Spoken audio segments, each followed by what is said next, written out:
Hello friends, welcome to LTX classes. So friends, let us start the discussion. Before that there was a small announcement. మన యొక్క flagship UPSC infinity course ఇప్పుడు మీకు live plus recorded classes available ఉంటాయి. So దీంట్లో మనకి GS prelims plus mains cover అవుతుంది, NCERT foundation, current affairs, CSAT, prelims test series, mains answer writing ఇవన్నీ కూడా కవర్ అవుతాయండి మనకి. సో దీని యొక్క ఫీ మనం ఛార్జ్ చేసేటువంటిది 60,000 రూపీస్. సో దీన్ని మీరు ఈఎంఐ 5,000 పర్ మంత్గా కూడా మీరు పే చేసుకోవచ్చు. ఇది మీకు లైఫ్ టైం వ్యాలిడిటీ తోటి వస్తుంది. ఇక్కడ స్క్రీన్ మీద కనిపించే నెంబర్కి మీరు కాల్ చేస్తే మీకు ఏ విధమైన డౌట్స్ ఉన్నా కూడా మీరు క్లారిఫై చేసుకోవచ్చు. అండ్ అలాగే మన యొక్క యాప్ ఎల్టీఎక్స్ క్లాసెస్ని సో మీరు డౌన్లోడ్ కూడా చేసుకోండి. Yes friends, that's it. Let's start the discussion. Hello friends, welcome to 24th June daily Hindu news analysis. ఈ వీడియోలో మనము 24th జూన్ హిందూ న్యూస్ పేపర్లో పబ్లిష్ అయిన ఇంపార్టెంట్ ఆర్టికల్స్ని డిస్కస్ చేద్దామండి. లెట్ us start the discussion. So friends, before that there was a small announcement. Free UPSC current affairs. మీరు ఇప్పుడు హిందూ న్యూస్ అనాలిసిస్ వాచ్ చేస్తున్నారు కదా, మీ యొక్క నాలెడ్జ్ని టెస్ట్ చేసుకోవాలి అనుకుంటే కనుక మన యొక్క యాప్లో ఎవ్రీడే దాని మీద క్విజ్ అనేటువంటిది అప్లోడ్ చేయబడడం జరుగుతుంది. అది మీరు ఫ్రీగా ఎవ్రీడే ఆన్సర్ చేయొచ్చండి. And at the same time ఈ క్లాస్కి సంబంధించినటువంటి హ్యాండ్ రిటన్ పీడిఎఫ్ కూడా మీకు మన యాప్లో అప్లోడ్ చేయబడుతుంది. You can download it and you can download hour app LTX classes. So you can call us the number that is available on the screen in order to clarify any of your doubts. Yes. Current affairs అనేటువంటివి యూపీఎస్సీకి చాలా important అమ్మ. How relevant you are అనేటువంటి దాని మీద ఆధారపడి ఉంటుంది. ఇక్కడ మనకి మొన్న లాస్ట్ టైం 2025 ప్రిలిమినరీలో అరౌండ్ 22 క్వశ్చన్స్ మన యొక్క క్లాసెస్ నుంచి మనం అయితే కనుక కవర్ చేసాము. So straight forward definitely this is a final destination for you అనమాట, ఫర్ యువర్ కరెంట్ అఫైర్స్. చాలామందికి కరెంట్ అఫైర్స్ అనేటువంటివి ఎలా ప్రిపేర్ అవ్వాలి అనేటువంటిది అర్థం కాదు. అలాంటి వాళ్ళ గురించి మనం ఏంటంటే కనుక ఈ యొక్క ultimate current affairs course for UPSC అనేటువంటిది లాంచ్ చేయబడడం జరిగింది. ఇక్కడ మీకు ఎవ్రీడే లైవ్ క్లాస్ అనేటువంటిది ఉంటుంది, ప్లస్ పీడిఎఫ్ అనేది ప్రొవైడ్ చేయబడడం జరుగుతుంది. వీక్లీ పీడిఎఫ్ ప్లస్ టెస్ట్ అనేది కండక్ట్ చేస్తాము. మంత్లీ పీడిఎఫ్ ప్లస్ టెస్ట్ ఉంటుంది. And revision series before the prelims కంటే ముందు మీకు ఏంటంటే కనుక రివిజన్ సిరీస్ కూడా కండక్ట్ చేయబడడం జరుగుతుంది. దీని అంతటికీ మనం ఛార్జ్ చేసేటువంటి ఫీ వచ్చేసి 10,000 రూపీస్. ఇది మీకు లైఫ్ టైం వ్యాలిడిటీ తోటి మనకైతే కనుక వస్తుంది. So the other websites like press information bureau, down to earth, Indian express websites నుంచి మనము ఆర్టికల్స్ని అయితే కనుక కవర్ చేస్తాం. So this is the number that you can call if you want to enrol on to this course and you can download hour app LTX classes అండి. Moving forward, ఈ యొక్క క్లాస్కి సంబంధించిన పీడిఎఫ్ మన టెలిగ్రామ్ ఛానల్లో కూడా మీకు అవైలబుల్ ఉంటుందండి. అక్కడి నుంచి కూడా మీరు డౌన్లోడ్ చేసుకోవచ్చు.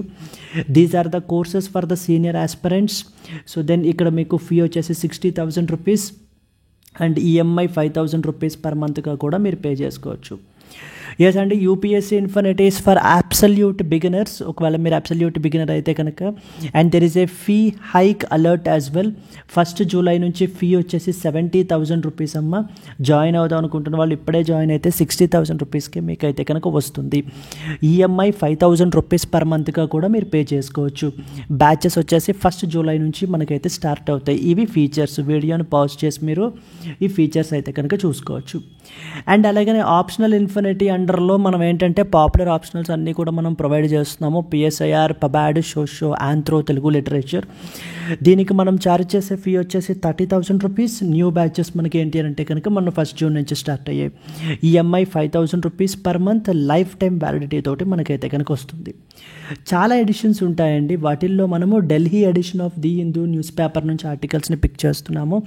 ఫస్ట్ అండ్ ఫార్మోస్ట్ ఆర్టికల్ వచ్చేసి ఏంటంటే కనుక no headway in India ASEAN trade deal review despite 9 meetings in last 1 year అంటూ మనకైతే కనుక వచ్చింది ఆర్టికల్. Very very important. And the second one వచ్చేసి 2 held for harbouring the Pahalgam attackers sent to NIA, national investigation agency custody. So we will look in to this. Iran launches the missiles at US bases in Qatar and as well as Iraq. We will see this article. Iran's parliament take up the bill to end the ties with IAEA, International Atomic Energy Agency. Dairy, agriculture impede the India-US bilateral trade deal గురించి మాట్లాడుకుంటాము. India, Pakistan extend the airspace ban on each other till July 24th. Supreme Court's 3-year bar experience rule for judge exam triggers the concern. So these are the articles which we will cover in the today's Hindu news analysis. Apart from that మనకి ఏంటంటే కనుక ఈ యొక్క ఆర్టికల్స్ INS Nilgiri joins eastern naval command చాలా important. Operation midnight hammer గురించి మనం మాట్లాడుకుంటాము. Directorate general of civil aviation and then US travel advisory on India security risks and diplomatic impacts అంటూ మనము ఈ ఆర్టికల్ అనేది కూడా కవర్ చేస్తాం. ఇవన్నీ కూడా డైలీ లైవ్ కరెంట్ అఫైర్స్లో మనం డిస్కస్ చేయబడడం జరుగుతుంది. ఫస్ట్ అండ్ ఫార్మోస్ట్ ఆర్టికల్ చూద్దాం రండి. No headway in India ASEAN trade deal review despite 9 meetings in the last 1 year.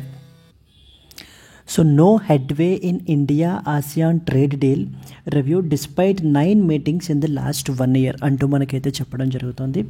So but before that కొన్ని మనకి బేసిక్స్ అనేటువంటివి అర్థం కావాలి. There is something called as ASEAN అనేటువంటి గ్రూపింగ్ అనేటువంటిది ఉండండి. మనకి చాలా డిఫరెంట్ టైప్స్ ఆఫ్ గ్రూపింగ్స్ అనేటువంటివి ఉంటాయి. ఫర్ ఎగ్జాంపుల్ యూరోపియన్ యూనియన్ ఒక గ్రూపు, ఆసియాన్ అనేటువంటిది మరొక గ్రూపు, బిమ్స్టెక్ అనేది ఒక గ్రూపు, బ్రిక్స్ అనేది ఒక గ్రూపు. ఈ విధంగా డిఫరెంట్ గ్రూప్స్ ఉంటాయి.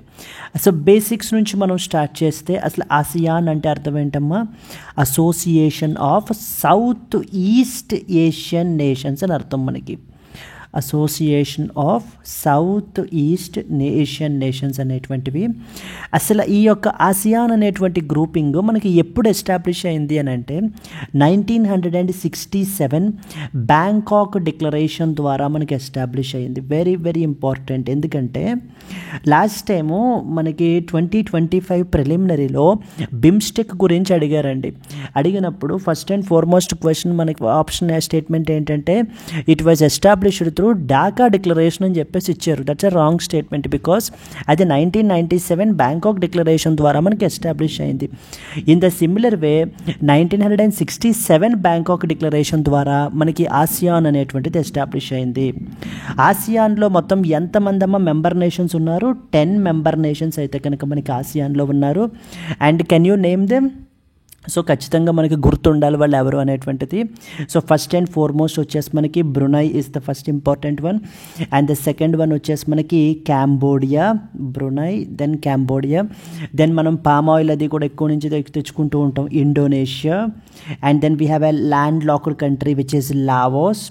అండ్ దెన్ నెక్స్ట్ వచ్చేసి మనకి మలేషియా. అండ్ మన పక్కనే నైబరింగ్ కంట్రీ రోహింగ్యా రెఫ్యూజీస్ గురించి మాట్లాడుకుంటుంటాం అస్తమాటు, మయన్మార్. దెన్ నెక్స్ట్ వచ్చేసి వీ హ్యావ్ ద ఫిలిప్పైన్స్. అస్తమాటు సౌత్ చైనా సీ డిస్ప్యూట్ గురించి మనకి ఫిలిప్పైన్స్ న్యూస్లో ఉంటుంది.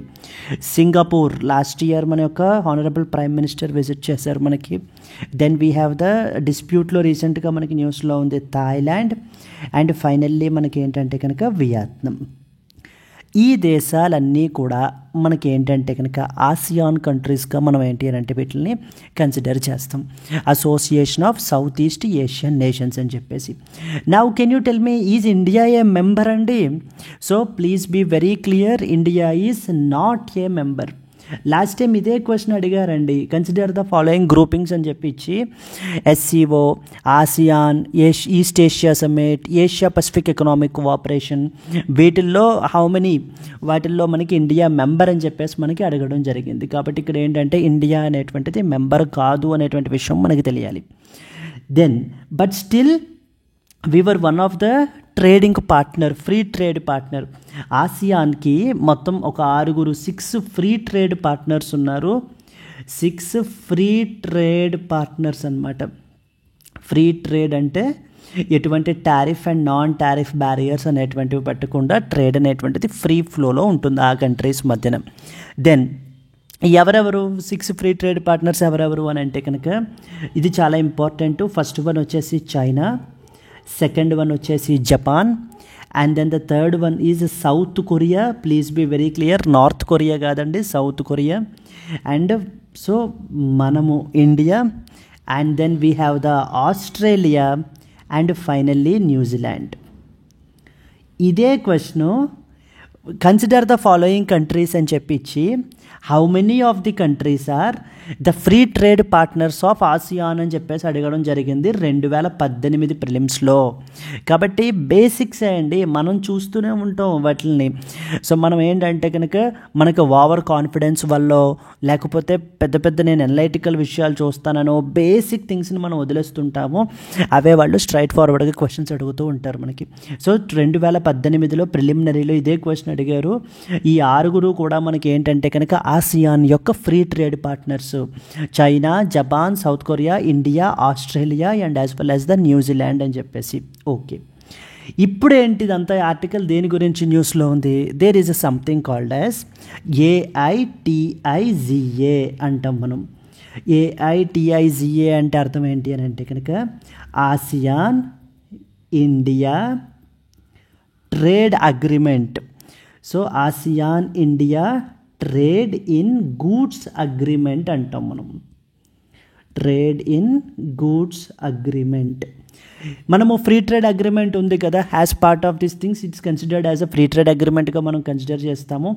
ASEAN India trade in goods agreement అని చెప్పేసి మనము 2009లో ఈ అగ్రిమెంట్ అనేటువంటిది సైన్ చేసుకున్నాం. Between whom and whom, between India and as well as ASEAN మధ్యన మనం సైన్ చేసుకోవడం జరిగింది.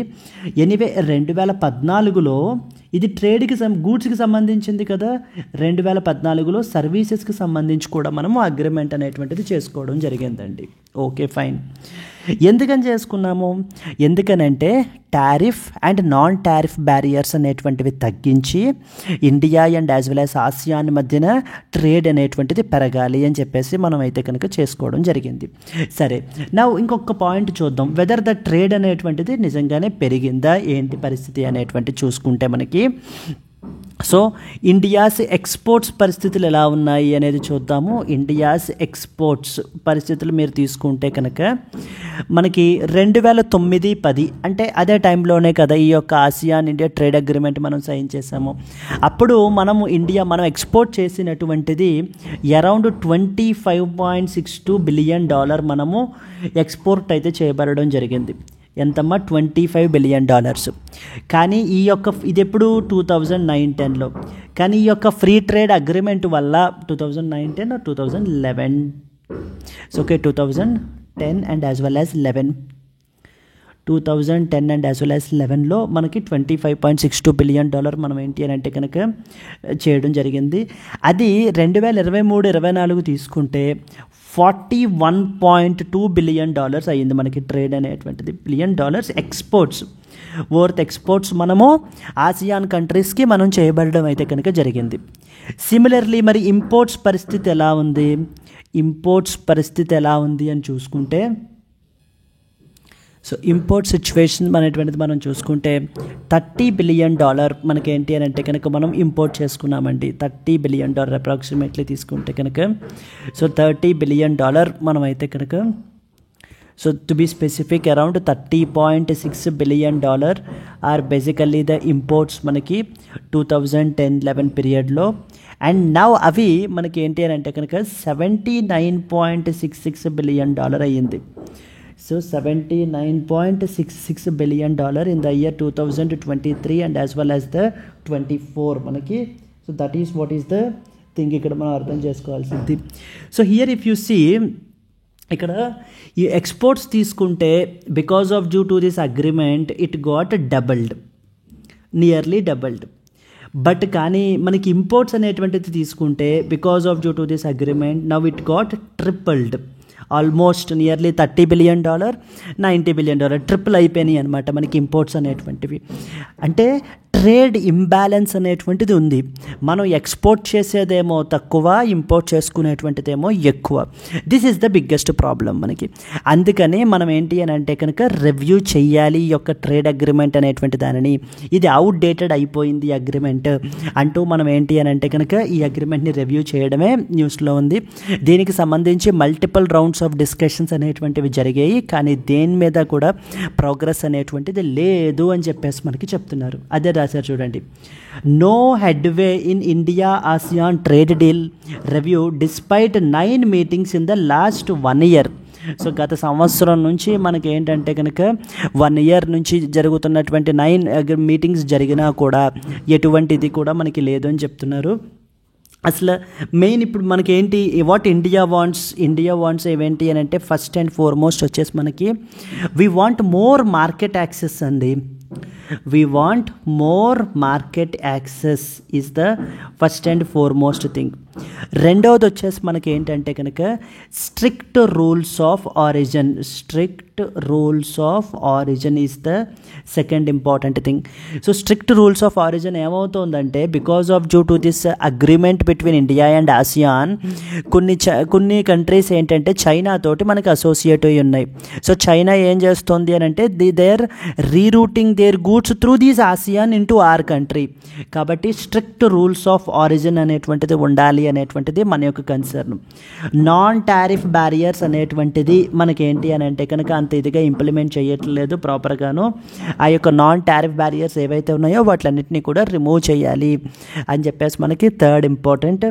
So think that we are asking for. Yes అండి, these are the main issues. So where the agreement is not reached. Apart from that ప్రపంచంలో మనకి మరికొన్ని important trade blocs అనండి, trade associations అనండి, ఎగ్జామ్ పర్స్పెక్టివ్లో కొన్ని ఉంటాయి, చాలా ఇంపార్టెంట్ అవి.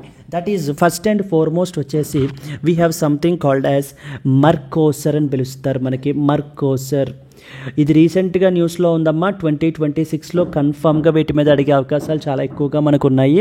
మర్కోసర్. సెకండ్ వన్ వచ్చేసి ఈఎఫ్టిఏ అంటాము. ఈఎఫ్టిఏ అంటే యూరోపియన్ ఫ్రీ ట్రేడ్ అసోసియేషన్ అని చెప్పేసి అర్థం. మూడోది వచ్చేసి వీ హ్యావ్ యూరేషియన్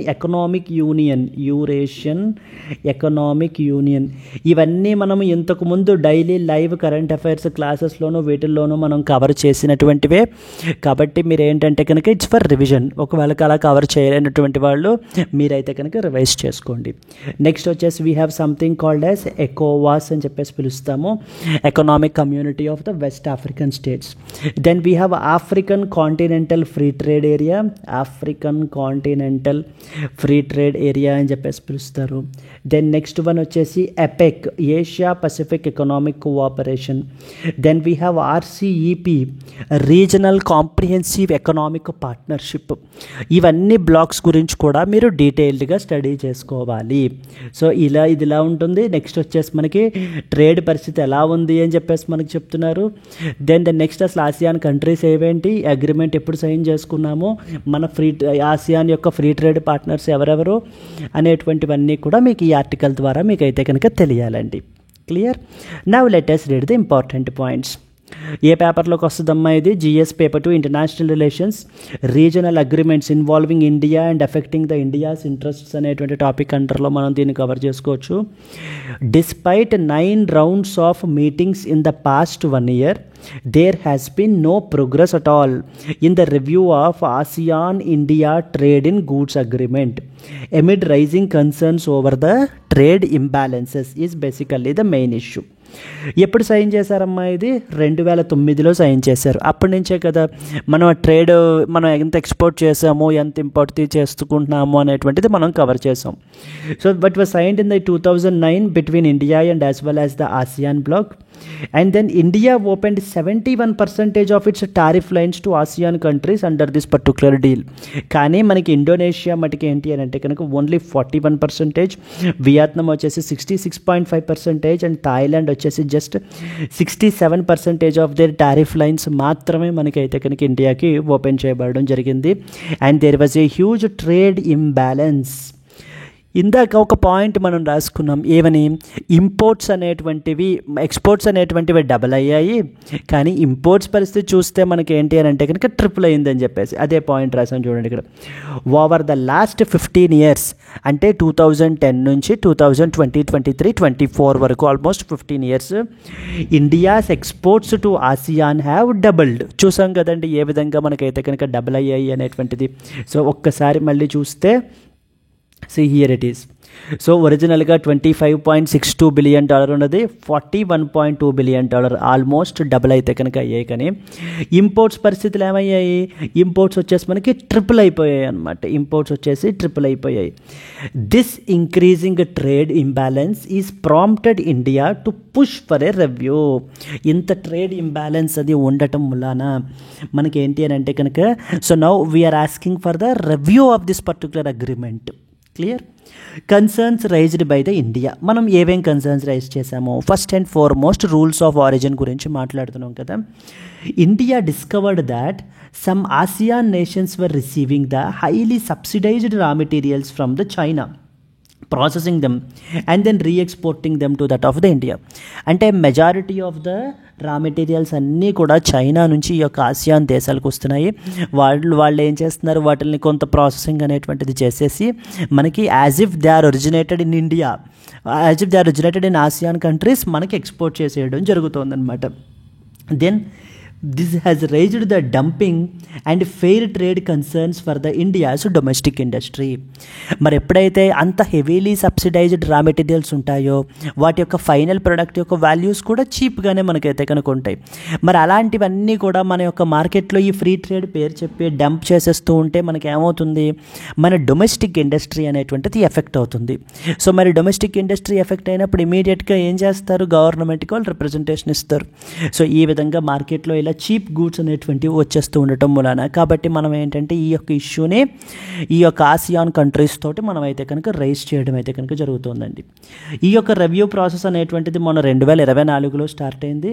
కానీ despite India's pressure no concrete progress has been made on any agenda item. దేని మీదన కూడా మనకి ఏంటంటే కనుక సో ఇదైతే కనుక అవ్వలేదు అని చెప్పేసి మనకు చెప్తున్నారు. India insists upon a more balanced and reciprocal trade framework with that of ASEAN. అంటే ఈ విధమైనటువంటి ట్రేడ్ ఇంబ్యాలెన్స్తో ఉండేటువంటి అగ్రిమెంట్ కాదు, we need a more balanced one అని చెప్పేసి మనం దానిని ఇన్సిస్ట్ చేస్తున్నామండి. Indian officials are frustrated by the lack of cooperation and slow pace from that of the ASEAN side. So మన యొక్క ఇండియన్ అఫీషియల్స్ ఏంటి అంటే కనుక వాళ్ళంతా ప్రాపర్గా ఆసియాన్ అఫీషియల్స్ మనకి కోఆపరేట్ చేయట్లేదు అండ్ వెరీ స్లో పేజ్లో మనకి థింగ్స్ అనేటువంటివి మూవ్ అవుతున్నాయి అని చెప్పేసి మన వాళ్ళు చెప్తున్నారు. సో ఓవరాల్గా ఒక ట్రేడ్ అగ్రిమెంట్ అనేటువంటిది సైన్ చేసుకున్నాము అని అంటే tariff and non tariff barriers అనేటువంటిది మిటిగేట్ చేయాలి అని అనుకుంటాము. నెక్స్ట్ వచ్చేసి మనకి అంటే ఎటువంటి ట్యాక్సెస్ వేయకూడదు అనమాట, డ్యూటీస్ అవి కూడా వేయకుండా ట్రేడ్ అనేటువంటిది ఫ్రీ ఫ్లోలో ఉండాలి అని. కాకపోతే అది ఆ యొక్క అగ్రిమెంట్ అనేది ఇద్దరికీ బెనిఫిట్ అవ్వాలి. It's not just only one country, both the countries. ఇక్కడ మీరు చూసుకుంటే ఆసియాన్కి మోర్ బెనిఫిట్ అవుతుంది మనకన్నా కూడాను. అంటే వాళ్ళు మన దేశాలకి ఎక్కువ ఎక్స్పోర్ట్ చేస్తున్నారు కానీ మనం ఏంటంటే మనం వాళ్ళకి అంత ఎక్కువ ఎక్స్పోర్ట్ చేయలేకపోతున్నాం అనమాట. And more we're importing, that is what is the problem here. Clear? ASEAN అనేటువంటిది ఒక regional grouping of around 10 south east Asian countries promoting the economic, political and security cooperation. We're a dialogue partner and has signed several trade and cooperation agreements with that of the bloc. ఇందాక నేను చెప్పినటువంటి free trade blocks ఏమేమి ఉన్నాయి అనేటువంటిది అన్నీ మీరైతే గుర్తుపెట్టుకోవాలి ఖచ్చితంగా. ఏదో ఒక దాని మీద మనకి క్వశ్చన్ అయితే అడుగుతడం జరుగుతుందమ్మా. సో మన Hindu news analysis daily live current affairs class మీరు వాచ్ చేసి ఉంటుంటే కనుక మొన్న ప్రిలిమ్స్లో వచ్చినటువంటి 22 క్వశ్చన్స్ కూడా మనకి ఏమేమి వచ్చాయి అనేది కూడా మనం ఒక వీడియో చేసాము, మీరు అది కూడా మీరు వాచ్ చేసుకోవచ్చు. Anyway these are the things that you are expected to know about. So statistics ద్వారా మాట్లాడాలి. మన ఆర్టికల్లో వాడు మెన్షన్ చేయలేదు కానీ మీకు ఈ స్టాటిస్టిక్స్ తెలియాలన్నమాట. ఎక్స్పోర్ట్స్ డబుల్ అయిపోయాయి బట్ నేనేమో ఇంపోర్ట్స్ వచ్చేసి ట్రిపుల్ అయిపోయాయి అన్నాడు. యాక్చువల్ వాల్యూస్ ఎంత అనేటువంటిది మనకి డేటా తెలిస్తే we can argue in a better way. Yes, examiner will get an idea that yes, this candidate possesses so the required knowledge అని చెప్పేసి మనకైతే కనుక అనిపిస్తుంది. So this is what is the first important article that you are expected to know about అండి. Moving forward, critically evaluate the challenges that India faces in renegotiating the trade agreements with regional groups such as ASEAN. With reference to the ASEAN-India Trade in Goods Agreement can be a potential mains question. అక్కడ మీరు రాయొచ్చు like the slow pace of the things that are happening from the ASEAN side. ఏ విధంగా మనకి ఈ యొక్క agreement ఎందుకు మనం renegotiate చేయాలి అని అనుకుంటున్నాం, వాట్ ఈస్ ద నీడ్ ఏంటి. నెక్స్ట్ వచ్చేసి rules of origin is another important thing. Non tariff barriers so అనేటువంటిది another important thing that we can mention. So this is the first important article. Moving on to the second one. Two held for harboring the Pahalgam attackers sent to that of NIA custody. NIA అంటే ఏంటమ్మా, national investigation agency అని అర్థం. ఇది మన కంట్రీలో counter terrorism body అనమాట మనకిది. So the counter terrorism body మనకిది. సో రీసెంట్గా ఒకళ్ళు మనకి ఇద్దరిని ఏంటంటే కనుక జమ్మూ అండ్ కాశ్మీర్లో we have a Jammu court on Monday granted the NIA a 5-day remand of 2 accused who were arrested for harboring the Pakistani terrorists behind the Pahalgam terror attack in April. So says officials said. So the 2 men పేర్లు ఇచ్చాడు. They were arrested by NIA on Sunday in the first major breakthrough in the investigation into the attack that left 26 persons dead and 16 injured on April 22nd. So మన దేశం మర్చిపోలేదు. So రీసెంట్గా మనకి ఈ యొక్క air India crash, అంతకంటే ముందు మరొక అన్ఫార్చునేట్ ఇన్సిడెంట్ ఏంటి అంటే కనుక on April 22nd. So around 26 persons were died because of due to the Pahalgam terror attack. So మనకి పహల్గామ్ టెర్రర్ టూరిస్ట్ మీద వచ్చినటువంటి టూరిస్ట్ మీద వీళ్ళు ఏంటి అంటే పాక్ టెర్రరిస్ట్ వీళ్ళు అటాక్స్ అయితే క్యారీ అవుట్ చేశారు. సో దాని వల్ల అరౌండ్ 26 మెంబర్స్ చనిపోయారు and the 16 members are get injured. After that మనం ఆపరేషన్ సింధూర్ అని చెప్పేసి మనం అయితే కనుక ఒక క్యాలిక్యులేటెడ్ మూవ్ అయితే మనం చేయడం జరిగింది. సో ఈ యొక్క 2 men that is Parvez Jothar and as well as మనకి ఏంటి అంటే బషీర్ జోతర్, వీళ్ళిద్దరూ కూడా మనకి ఏంటంటే 3 టెర్రరిస్ట్స్కి సో హార్బర్ అనేటువంటిది మనకి ప్రొవైడ్ చేశారు. అంటే it's a kind of a shelter provide చేశారనమాట వీళ్ళు.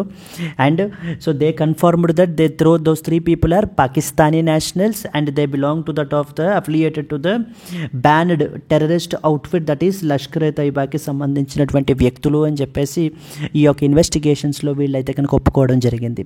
జమ్మూ కోర్టు వీళ్ళకి ఏంటి అని అంటే కనుక 5 days రిమాండ్ అయితే కనుక విధించింది. They will be under the custody of the NIA మనకి. Now moving forward further.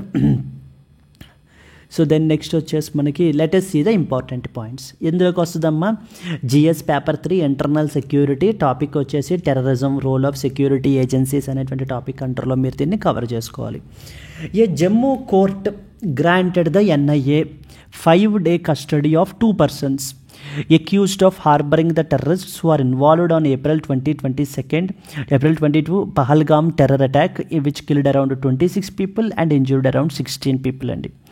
ఈ యొక్క 2 individuals యొక్క నేమ్స్ అనేటువంటి వీళ్ళని మనకి ఏంటంటే NIA వాళ్ళు అరెస్ట్ చేశారు. It's a major break through with respect to this investigation అని చెప్పేసి మనకి NIA అయితే చెప్పడం జరుగుతుంది. ద టెర్రర్ అటాక్ ఎప్పుడు జరిగింది, Pahalgam terror attack on April 22 మనకైతే జరిగింది. ఎవరు క్యారీ అవుట్ చేశారు దీన్ని, Pakistani terrorists affiliated with that of LET Lashkar e Taiba వాళ్ళు మనకి చేశారు. ఈ అక్యూజ్డ్ వీళ్ళు ఏం చేశారు, the arrested individuals they provided harboured these 3 terrorists మనకి. So now they were in the NIA's custody. So with this మనకి ఏంటి అని అంటే కనుక investigation is moving forward and ఈ యొక్క కస్టడీ ద్వారా వీళ్ళు ఏంటి అని అంటే కనుక ఇంకా మోర్ డీటెయిల్స్ మనకి NIA మనకి ఏంటంటే డౌన్ ద లైన్ సో చెప్పడం అయితే జరుగుతుంది. నౌ నేషనల్ ఇన్వెస్టిగేషన్ ఏజెన్సీ గురించి చాలా ఇంపార్టెంట్ పాయింట్స్ మనకి తెలియాలి. సో ఫస్ట్ అండ్ ఫార్మోస్ట్ వచ్చేసి మనకి ఏంటంటే కనుక నేషనల్ ఇన్వెస్టిగేషన్ ఏజెన్సీ అనేటువంటిది పార్లమెంట్ యొక్క యాక్ట్ ద్వారా, ఏంటమ్మా act, national investigation agency act 2008 ద్వారా మనకైతే కనుక ఎస్టాబ్లిష్ చేశారు. ఆఫ్టర్ 26/11 ముంబై అటాక్స్ జరిగిన తర్వాత మన కంట్రీలో ఒక సెంట్రల్ కౌంటర్ టెర్రరిజం ఆర్గనైజేషన్ ఉండాలి అని చెప్పేసి మనకి ఏంటి అని అంటే కనుక ఈ యొక్క NIA అనేటువంటి దానిని ఎస్టాబ్లిష్ చేశారు. ఈ యొక్క NIA వాళ్ళు ఏం చేస్తారు, they will investigate and prosecute offences particularly impacting India's sovereignty, security and international relations. So మన కంట్రీ యొక్క సావరానిటీ కానీ నేషనల్ సెక్యూరిటీ కానీ కాంప్రమైజ్ అయ్యేటువంటి అఫెన్సెస్ అండ్ అలాగనే ఇంటర్నేషనల్ రిలేషన్స్ ఎఫెక్ట్ అయ్యేటువంటివి. See for example this terrorism is one such particular example. మనకి ఇవి కాకుండా ఇంకా చాలా అఫెన్సెస్ మనకి NIA వాళ్ళు ఇన్వెస్టిగేషన్ చేస్తారండి. వీళ్ళకి జ్యూరిస్డిక్షన్ అనేటువంటిది ఎలా ఉంటుంది, సో అంటే వీళ్ళ యొక్క పరిధి ఎంతవరకు వీళ్ళు చేయగలరు అంటే their jurisdiction extends throughout India and even applies to the Indian citizens and the interests abroad as well. So మన యొక్క ఇండియన్ ఇంట్రెస్ట్స్ అబ్రాడ్, మన యొక్క ఇండియన్ సిటిజన్స్కి మొత్తం అందరికీ కూడా మనకైతే కనుక అప్లై అవుతుంది. హెడ్ క్వార్టర్స్ వచ్చేసి మనకి న్యూఢిల్లీలో ఉన్నాయి, వీళ్ళకి జోనల్ ఆఫీసెస్ కూడా మనకైతే కనుక ఉన్నాయి.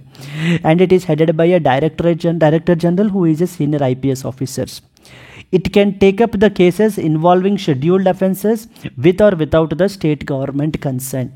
సో జనరల్గా ఎన్ఐఏకి స్టేట్ గవర్నమెంట్ కన్సెంట్ అనేటువంటిది అవసరం లేదు ఇన్వెస్టిగేషన్ చేయాలి అని అంటే. But there is another such body called as CBI, central bureau of investigation అని చెప్పేసి బాడీ ఉంది కదా. ఆ యొక్క బాడీ మటుకు ఏంటి అని అంటే కనుక ఆ యొక్క స్టేట్ యొక్క పర్మిషన్ అనేటువంటిది తీసుకోవాలి, ఒకవేళ వాళ్ళు జనరల్ కన్సెంట్ అనేటువంటిది ఇవ్వకపోతే కనుక. సో ఎవ్రీ స్టేట్ మనకి ఏంటంటే కనుక జనరల్ కన్సెంట్ అని చెప్పేసి ఇచ్చేస్తూ ఉంటాయి సో సిబిఐకి. అప్పుడు మనకి ఏంటంటే కనుక ఇంక సిబిఐ కేస్ బై కేసు వెళ్ళి వాళ్ళని అడగాల్సిన అవసరం లేదు. కాకపోతే మనకి ఏమవుతుంది అని అంటే కనుక కొన్ని స్టేట్స్ ఈ యొక్క జనరల్ కన్సెంట్ అనేటువంటివి రివోక్ చేసేస్తాయి, ఇవ్వవు. For example the state of west Bengal. అలాంటప్పుడు ఏం చేయాలంటే కేస్ బై కేసు సిబిఐ వెళ్ళి స్టేట్ గవర్నమెంట్ యొక్క పర్మిషన్ తీసుకున్నాకనే, కన్సెంట్ తీసుకున్నాకనే ఆ పర్టికులర్ కేసుకి సంబంధించినటువంటిది ఇన్వెస్టిగేట్ చేయాలి. కానీ ఎన్ఐఏకి అలాంటి అవసరం లేదు. It can take up the cases involving the scheduled offences directly with or without the state government consent అని చెప్పేసి మనకు చెప్తున్నారు.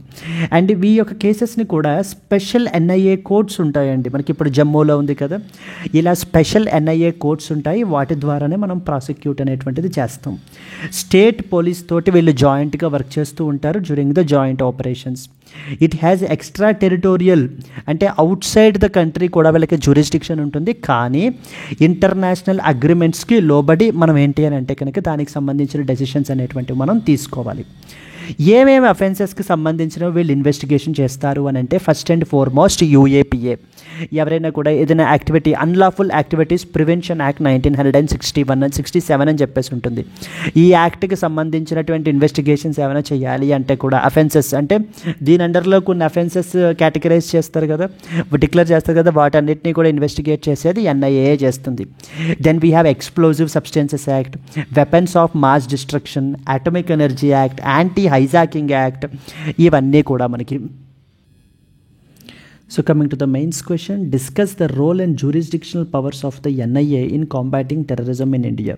With reference to the recent events can be a potential mains question. And moving on to that of the next important article, India launches missiles at US bases in the Qatar and as well as Iraq. So this is part of the series of events that are happening from the recent past and with respect to that of first of all Israel manaki enti ante kanaka conducted the air strikes against the Iran మీద మనకైతే కనుక conduct చేయబడడం జరిగింది.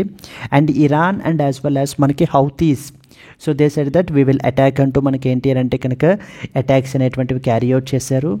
Now entered into the scene United States of America as well, USA కూడా మనకి ఏంటి అని అంటే కనుక ఇరాన్ యొక్క న్యూక్లియర్ ఫెసిలిటీస్ మీదన, ఏమేం ఫెసిలిటీస్ అమ్మా, for example Natanz nuclear facility అని చెప్పేసి, నెక్స్ట్ వచ్చేసి Fordow nuclear facility, then we have Isfahan మనకి ఏంటి అంటే న్యూక్లియర్ ఫెసిలిటీస్. వీటి మీద మనకి ఏంటి అని అంటే కనుక అటాక్స్ అయితే కనుక క్యారీ అవుట్ చేయబడడం జరిగింది.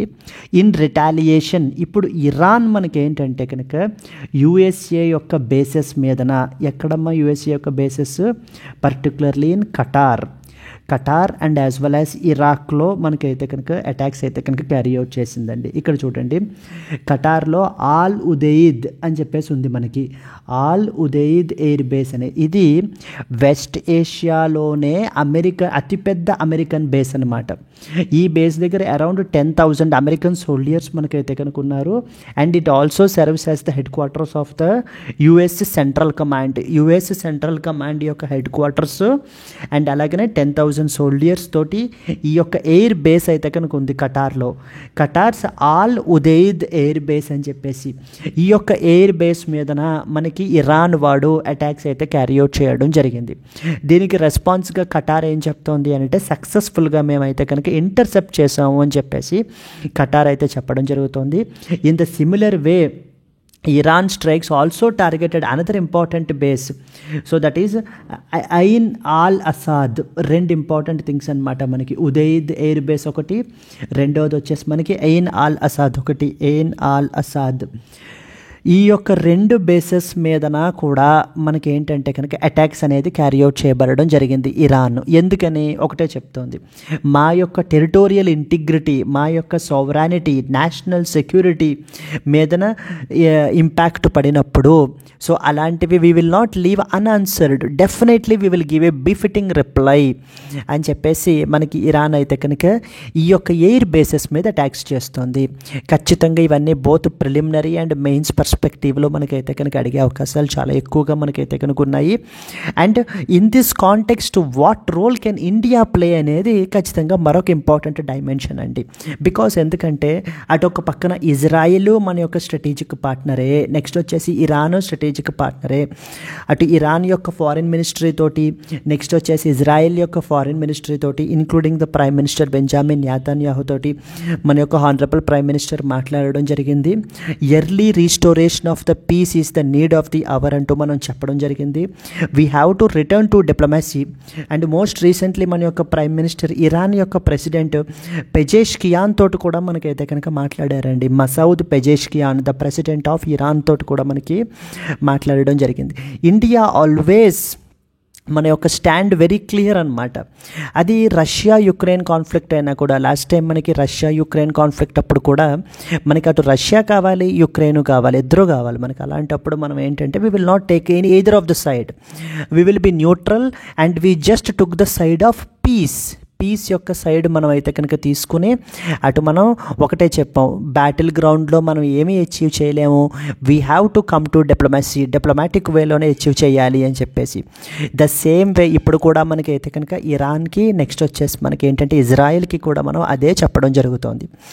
కానీ మనకి ఇరాన్ యొక్క ప్రెసిడెంట్ మసౌద్ పెజెష్కియాన్ ఏమంటున్నారంటే ఇక్కడ మేము డిప్లొమాటిక్గానే నెగోషియేట్ చేయాలి అని అనుకుంటున్నాం.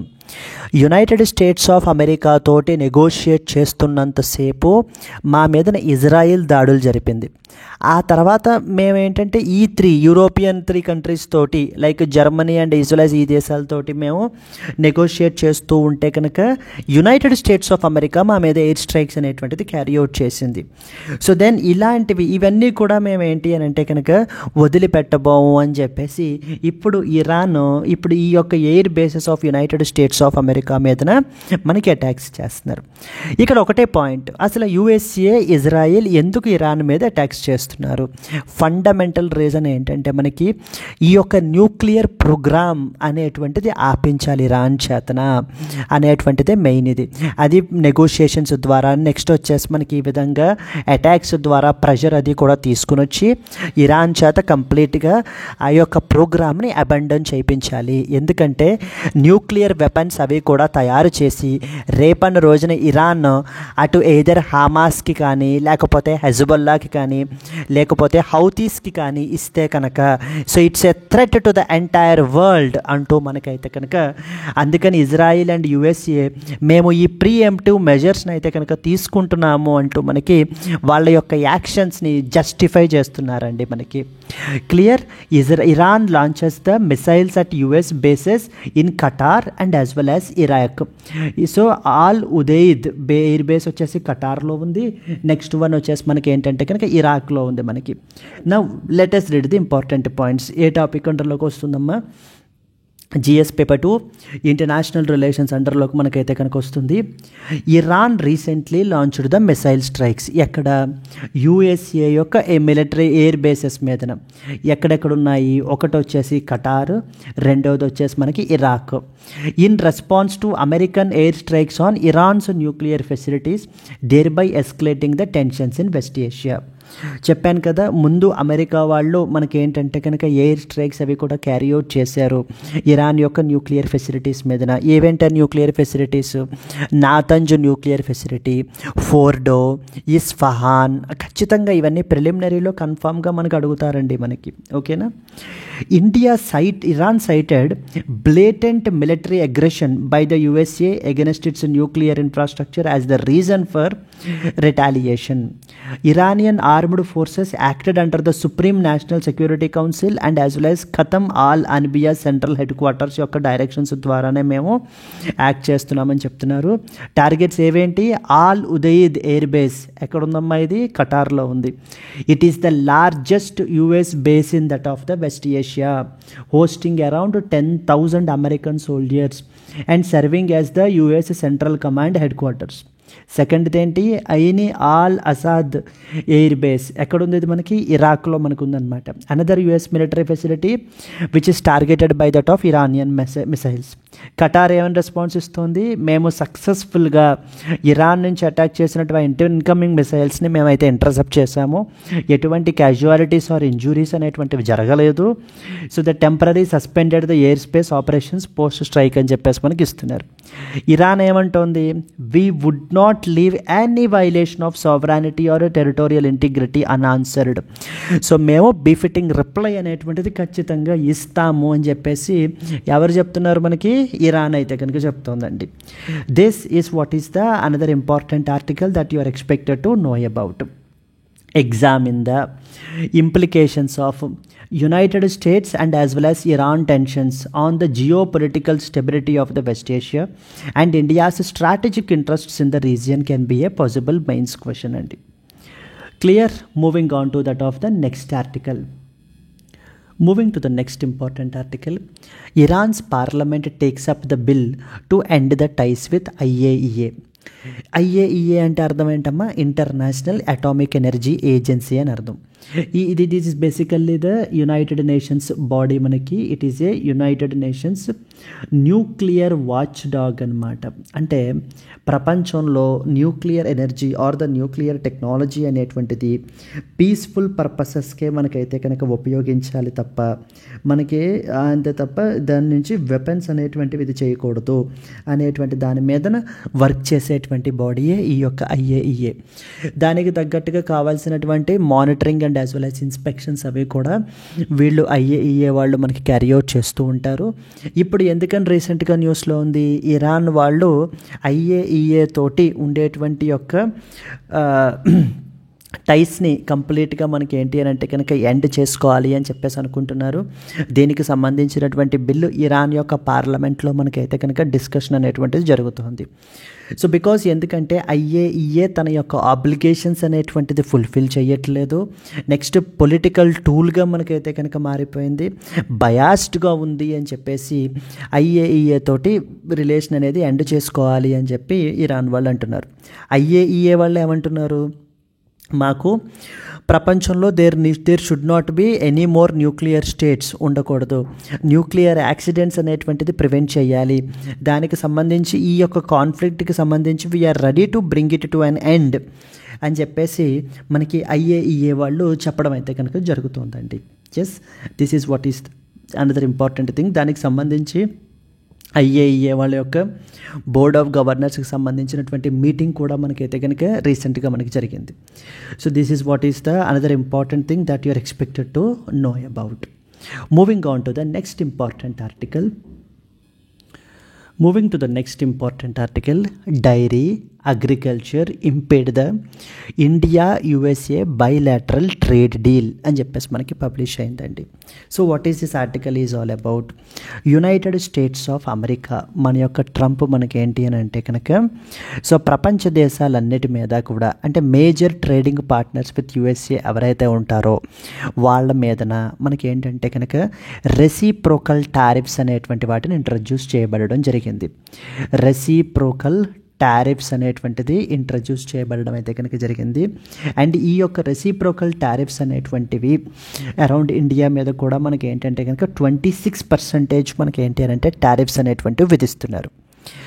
ఇవి విధించిన తరువాత ప్రపంచ దేశాలన్నీ కూడా ఏవైతే ట్రేడింగ్ పార్ట్నర్స్ ఉంటాయో అందరూ కూడా యునైటెడ్ స్టేట్స్ ఆఫ్ అమెరికా తోటి లెటెస్ నెగోషియేట్ అంటూ మనకి చెప్పడం జరిగింది.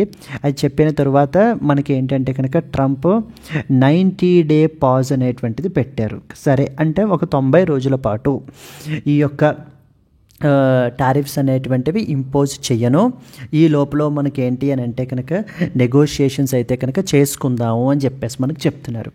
అండ్ ఇప్పుడు ఈ 90-day పాజ్ అనేటువంటిది జూలై 9th మనకైతే కనుక అయిపోవడం జరుగుతుంది. ఒక్కసారి జూలై 9th అయిపోయిన తర్వాత ఏ దేశాలు అయితే యూఎస్ఏ తోటి నెగోషియేషన్స్ ఫెయిల్ అయ్యాయో లేకపోతే అసలు చేయలేదో ఆ దేశాలన్నిటి మీద కూడా మరలా ఈ రెసిప్రోకల్ టారిఫ్స్ అనేటువంటిది ఇంపోజ్ చేయబడడం అయితే కనుక జరుగుతుంది. ఈ 26% అనేది కేవలం ఇండియా మీదనే అండి. ఒక్కొక్క దేశం మీద ఒక్కొక్కలాగా మనకి యూఎస్ఏ టారిఫ్స్ అయితే కనుక ఇంపోజ్ చేసింది with highest number on that of China. So then apart from that మనకి ఇప్పుడు ఏంటంటే కనుక అందుకని జూలై 9th వచ్చేసే లోపల something called as bilateral trade agreement అనేటువంటిది మనం సైన్ చేయడానికి మనం ఏంటి అని అంటే పరుగులు పెడుతున్నాం అనమాట. So this is a multi sector mutually beneficial trade deal అనేటువంటిది మనం సైన్ చేస్తాం.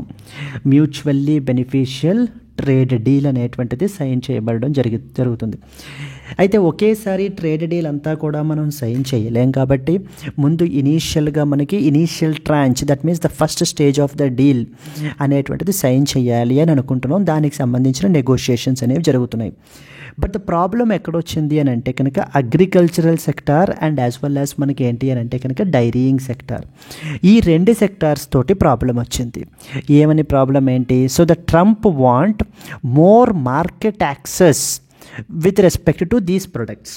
అగ్రికల్చరల్ ప్రొడక్ట్స్ అండ్ డైరీ ప్రొడక్ట్స్కి సంబంధించి యూఎస్ఏ యొక్క ప్రొడక్ట్స్కి మన కంట్రీలో మోర్ మార్కెట్ యాక్సెస్ అనేటువంటిది ఇవ్వాలి అని చెప్పేసి అండ్ అలాగనే టారిఫ్స్ అనేటువంటివి తగ్గించాలి అనేవి ట్రంప్ యొక్క డిమాండ్స్. కానీ the moment we allow the more agriculture and dairying products from the United States of America, మన యొక్క domestic sector domestic industry with respect to agriculture and as well as dairying అనేటువంటిది దెబ్బతింటుంది. 50% of the work force మన కంట్రీలో ఈ యొక్క agriculture మీద dairying మీద ఆధారపడి ఉన్నారు. మరి ఎప్పుడైతే మనం ఈ యొక్క కార్పొరేట్ స్టైల్లో తీసుకొచ్చినటువంటి ప్రొడక్ట్స్ అన్నిటినీ కూడా మన యొక్క మార్కెట్స్లోకి మనం ఇది చేసినట్లయితే ఈ యొక్క డొమెస్టిక్ ఫార్మర్స్ వీళ్ళందరూ కూడా ఇబ్బంది పడతారు అని చెప్పేసి మనం ఈ యొక్క డీల్కి మనం ఏంటంటే ఒప్పుకోవట్లేదు అనమాట. So that is where the negotiations struck with respect to these sensitive sectors. కాబట్టి వీటిని కేర్ఫుల్గా మనం అడ్రస్ చేయడానికి మనం ప్రయత్నాలు అయితే కనుక చేస్తున్నాము. జూలై 9th లోపల మేబీ డీల్ అయితే కనుక అవ్వకపోవచ్చు. సో ఎనీవే వాట్ హ్యాపెన్స్, మహా అయితే ఏం జరుగుతుంది, ఆ యొక్క రెసిప్రోకల్ టారిఫ్స్ ఏవైతే ఉన్నాయో అవి మన మీద ఇంపోజ్ చేయబడడం జరుగుతుంది. So we lose something and will gain in some other things అంటూ మన యొక్క అఫీషియల్స్ మనకైతే కనుక చెప్తున్నారండి. This is what is happening with respect. ఇదంతా కూడా GS paper 2 India and as well as United States of America particularly యొక్క trade deals అనేటువంటి ఆస్పెక్ట్లో మనం అయితే కవర్ చేయాలి. చూడండి, ఫస్ట్ ఆర్టికల్లో మనం దేని గురించి మాట్లాడుకున్నాము? India and as well as ఆసియాన్కి సంబంధించినటువంటి ట్రేడ్ డీల్ గురించి చూసాం. అక్కడ ఎలా జరుగుతోంది, అక్కడ కూడా మనం ఏంటంటే కనుక ఎక్కువ మనం తక్కువ ఎక్స్పోర్ట్ చేస్తున్నాము, ఎక్కువ ఇంపోర్ట్ చేసుకుంటున్నాం మనము.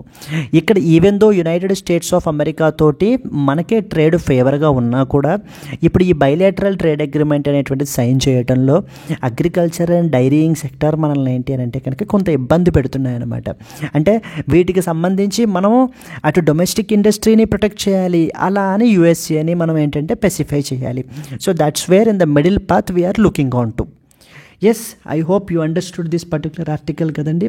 సో దట్ ఈస్ అందుకనే చెప్తున్నారు dairying and as well as agricultural sector impede the India USA bilateral trade deal అంటూ మనకైతే కనుక ఆర్టికల్లో చెప్పబడడం జరుగుతుంది.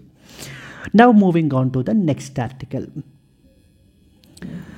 Next important, Supreme Court's 3-year bar experience rule for judge exam triggers the concern అంటూ మనకైతే చెప్పడం జరుగుతుంది. ఏంటి ఆర్టికల్ ఏంటంటే, సుప్రీంకోర్టు రీసెంట్గా ఒక ల్యాండ్ మార్క్ జడ్జిమెంట్ చెప్పింది. దేనికి సంబంధించి? పర్టికులర్లీ జ్యుడిషియరీ యొక్క ఎంట్రీ లెవెల్ మనకి పొజిషన్స్, అంటే for example junior civil judge అని చెప్పేసి ఒక పొజిషన్ ఉంది. దానికి సంబంధించి జేసీజే ఎగ్జామ్ అని చెప్పేసి రాస్తారనమాట ప్రతి సంవత్సరం కూడాను. ఈ యొక్క దానికి సంబంధించి ఎలిజిబిలిటీ విషయానికి వచ్చేసరికి ఏంటంటే మామూలుగా ఇప్పటిదాకా ఎల్ఎల్బి అయితే కనుక సరిపోతుంది, ఎటువంటి ప్రాక్టీసు అవసరం లేదు అని చెప్పేసి మనకైతే ఇప్పటిదాకా నడిచింది. బట్ కానీ రీసెంట్గా ఒక సుప్రీంకోర్టు ల్యాండ్ మార్క్ జడ్జిమెంట్ అనేటువంటిది ఇవ్వబడడం జరిగింది. ఏమని అని అంటే కనుక నౌ ఈ యొక్క junior civil judge entry level ఎగ్జామ్కి అపియర్ అవ్వాలి అని అంటే కనుక your eligibility should be at least 3 year practice ఉండాలన్నమాట. అంటే మీరు అడ్వకేట్గా ఒక 3 years పాటు ప్రాక్టీస్ ఉన్నప్పుడు మాత్రమే మీరు ఈ యొక్క జూనియర్ సివిల్ జడ్జ్ అనేటువంటి ఎగ్జామ్ని రాయడానికి eligible. So now this is the thing మనకి ఇక్కడ అయితే కనుక ఈ ఇష్యూ గురించి అయితే కనుక ఈ ఆర్టికల్లో మనకి మెన్షన్ చేశారండి. కొంతమంది ఆస్పిరెంట్స్ మనకి ఏంటంటే కనుక దీనిని 2027 నుంచి మనకైతే కనుక ఇంప్లిమెంట్ చేయండి, బికాజ్ ఇప్పటిదాకా ప్రిపేర్ అయినటువంటి వాళ్ళు ఎర్లియర్ రూల్స్ ద్వారానే మనం ఏంటి అంటే కనుక మేము ప్రిపేర్ అయ్యాము, ఇది మమ్మల్ని డిస్క్రిమినేట్ చేసిన విధంగా అవుతుంది, ఇప్పటికిప్పుడు మార్చడం అనేటువంటిది. సో 2027 నుంచి అయితే కనుక దీనిని ఇంప్లిమెంట్ చేయండి అని కొంతమంది ఆస్పిరెంట్స్ మరలా మనకైతే కనుక అడుగుతున్నారండి. అందుకని ఇది న్యూస్లో మనకు ఉంది. So Supreme Court's 3 year bar experience rule for judge exam triggers the concerns అంటూ మనకైతే చెప్పబడడం జరుగుతుంది. This is what is the next important article that you are expected to know about. Moving on to that of the next one. Yes, and coming to the today's question, Al Udeid Air Base, which is the largest American air base in West Asia, is often seen recently in the news, is located in A. Iran, B. Iraq, C. Saudi Arabia, and D. Qatar. If you know the answer, please comment your answer, and if you have liked the video, please do like it and share it to your friends as well. Let's meet again in the next Hindu news analysis, and until then, happy learning, all the best, bye bye.